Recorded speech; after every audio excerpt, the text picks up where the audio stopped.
You know that feeling when you're reading a book in translation, but it feels, well, like you're reading the original? That seamless experience? It's not an accident at all. It's an art form. And today, we're going to dive into how a text gets transformed from just a correct translation into a real work of literary art. So what is it? What's the thing that separates a totally functional word-for-word translation from something that just sings in a new language? What's that secret sauce that makes it feel alive? You know, the source material for this explainer just nails it. It says we're not just moving words around, we're performing an artistic transmutation. The whole goal is to literally transplant the soul of a text so it can actually live and breathe in a totally new home. Okay, so to really get our heads around this transmutation thing, we're going to step right into the translator's workshop. We're going to look at a real-world example and break down the super precise, deliberate choices that take a text from just good to, well, great. All right, so here's our setup. We've got this defiance kind of pastoral English text, and it's being translated into French. Now, the first draft, it's accurate. It gets the basic meaning across, but you can just feel that something's missing. It feels like a foreign import, you know? A little stiff. And here's the crucial point. This first draft isn't wrong, technically. It's just flawed. It's kind of stilted. It sticks way too close to the English structure, and it completely lacks what the French call la musique de la phrase, literally the music of the phrase. It just doesn't have that flow. So how do we fix it? Well, it's not just random guesswork. A really good literary translator uses a systematic framework. And we're going to focus on 3 core pillars that are key to turning a correct text into a truly captivating one. Think of these as the main tools in the translator's kit. First up, you got rhythm and flow. That's the very pulse of the sentence. Then there's word choice, hunting for that one perfect, precise word, le mot juste. And finally, number 3 is using the unique grammatical quirks of the new language for real artistic effect. Okay, it's workshop time. Let's get our hands dirty.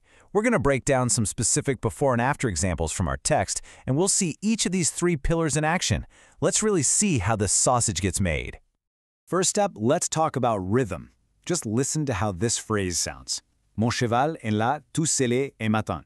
Which basically means, my horse is there, all saddled, and is waiting for me. See what I mean? It's clunky. The flow is just all wrong.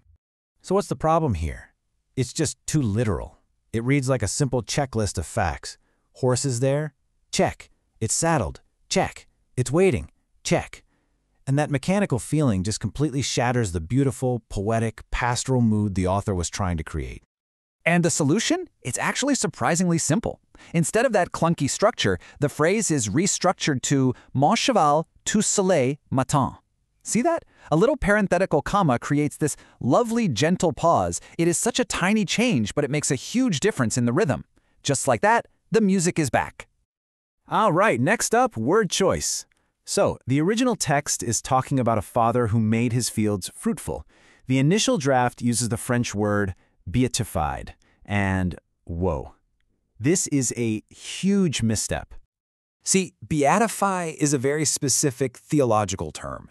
It's what the Catholic Church does when it beatifies someone, declares them blessed on the path to becoming a saint.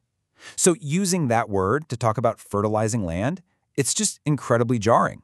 It completely yanks the reader right out of this beautiful, earthy farm scene. Okay, but the translator's solution here is just brilliant. They go with a new pairing, embellir, which means to beautify, and féconder, which means to make fruitful, but with this really life-giving tone. And together, this combination captures both the beauty and the function of the father's work. It's not just correct anymore, it's genuinely poetic. And finally, let's get into the grammar. This is a subtle one. To describe the father's life, the first draft uses the imperfect tense il était urgent, which just means he was. Now, grammatically, that's totally fine, but it misses a massive opportunity. You see, the imperfect tense is generally used for ongoing actions in the past. It's functional, sure, but it makes the father's story sound kind of ordinary. It just lacks that weight, that sense of a life story being told as a complete, finished legend. The fix is another subtle but incredibly powerful shift.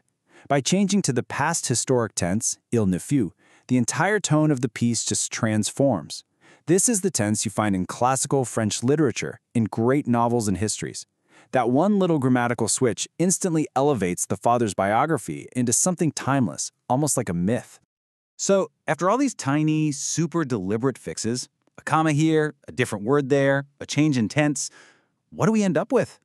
Let's take a look at the finished product and actually hear how all these small changes add up to create something truly special. Alors la société, qui ne souffre patiemment pas qu'on se passe d'elle, vous jette à la figure l'épithète d'égoïste et de lâche. Qu'elle fasse comme bon lui semble. Mes ambitions ne vont point. You can just hear it, right? It feels native. It feels like real French literature. So, after watching this whole transformation, what's the big takeaway here? Well, it all comes down to the crucial difference between just being accurate and achieving real artistry. Think about it like this. A correct translation, that's almost a mechanical process. But an artistic one, that's a creative interpretation. One is just converting words accurately, while the other is capturing the rhythm, the tone, the very soul. One reads like a foreign import, and the other, well, it feels like it was born and raised in its new language. And really, that's the ultimate goal, isn't it? The absolute pinnacle of success for a literary translator is to become invisible. Because a truly great translation doesn't read like a translation at all. It stops being some foreign object and becomes its very own work of art, one that resonates with all the unique power and grace of its new language. It has been fully and successfully transmuted. So I'll leave you with this question. The next time you pick up a translated book, what are you going to notice? What subtle rhythms, what perfect word choices, or what clever grammatical moves, what invisible artistry will you be able to spot now?